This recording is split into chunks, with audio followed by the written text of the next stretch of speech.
எங்கள் தலைவர் கேப்டன்.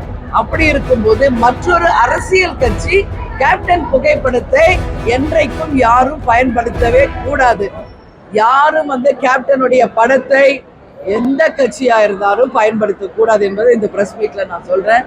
ஏன்னா நாங்க இன்னைக்கு ஒரு அரசியல் கட்சி, எங்கள் தலைவர் கேப்டன். அப்படி இருக்கும்போது மற்றொரு அரசியல் கட்சி கேப்டன் புகைப்படத்தை என்றைக்கும் யாரும் பயன்படுத்தவே கூடாது. கூட்டணிக்கு வரீங்களா, அப்ப நம்ம தேர்தல் நேரத்துல பயன்படுத்தலாம்.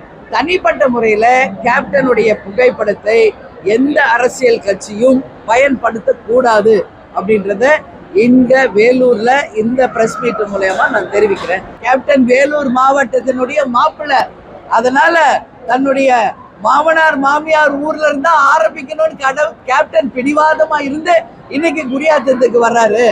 அதனால எங்க மாவட்டத்துல எல்லாருக்கும் இது சந்தோஷம். அவர் இன்னைக்கு வேலூருக்கு வருகிறார். மக்களை சந்திக்க கேப்டன் மக்களோடு மக்களா வாழ்ந்த தலைவர். அதனாலதான் மக்களை தேடி மக்கள் தலைவர் என்ற ரத யாத்திரை இன்னைக்கு ஈவினிங் 5 o'clock ஸ்டார்ட் பண்றோம்.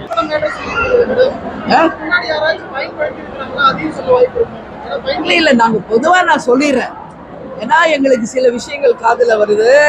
அதனால இனிமே யாரும் தலைவருடைய புகைப்படத்தையோ எதையும் நீங்க பயன்படுத்த கூடாது. ஏன்னா எங்களுக்கு கட்சி இருக்கு, எங்க நிர்வாகிகள் தொண்டர்கள் இருக்காங்க, அவங்க மட்டும்தான் அது பயன்படுத்தணும்.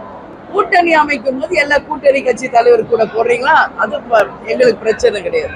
ஆனா ஒரு தனிப்பட்ட ஒரு நிகழ்ச்சியிலையோ தனிப்பட்ட கட்சியிலையோ கேப்டன் புகைப்படத்தையோ தலைவருடைய வசனங்களையோ யாரும் பயன்படுத்த வேண்டாம் என்று கேட்டுக்கொள்கிறேன். அந்த சினிமாக்கு இல்ல, நான் முதலே சொல்லிட்டேனே, லப்பர் பந்துன்னு ஒரு படம் கேப்டனை காமிச்சு மிகப்பெரிய வெற்றி படம் அமைஞ்சது. அதுக்கு ப்ரிவியூ ஷோ நான் போய் பார்த்து வாழ்த்து சொல்லியிருக்கேன். அப்ப என்ன சொன்னேன், சினிமா துறையிலேயே கேப்டன் அவர்கள் ஒரு ஆணிவேரா இருந்து சினிமா துறையை வளர்த்தெடுத்தவர். அதனால கேப்டன் எங்க குடும்பம் மட்டும் சொத்து இல்ல, சினிமா துறைக்கும் தமிழக மக்களின் சொத்து அவரு அப்படின்னு நான் சொல்லியிருக்கேன். அது திரையுலகுக்கு சம்பந்தப்படாது. பட் அரசியல் கட்சிகள் என்று வரும்போது குழப்பம் வரக்கூடாதுன்றதுனாலதான் அதையும் சொல்றோம்.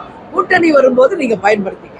பிளே ஸ்டோர் மற்றும் ஆப் ஸ்டோரில் இருந்து பாலிமர் செயலியை QR கோடு மூலம் பதிவிறக்கம் செய்யுங்கள்.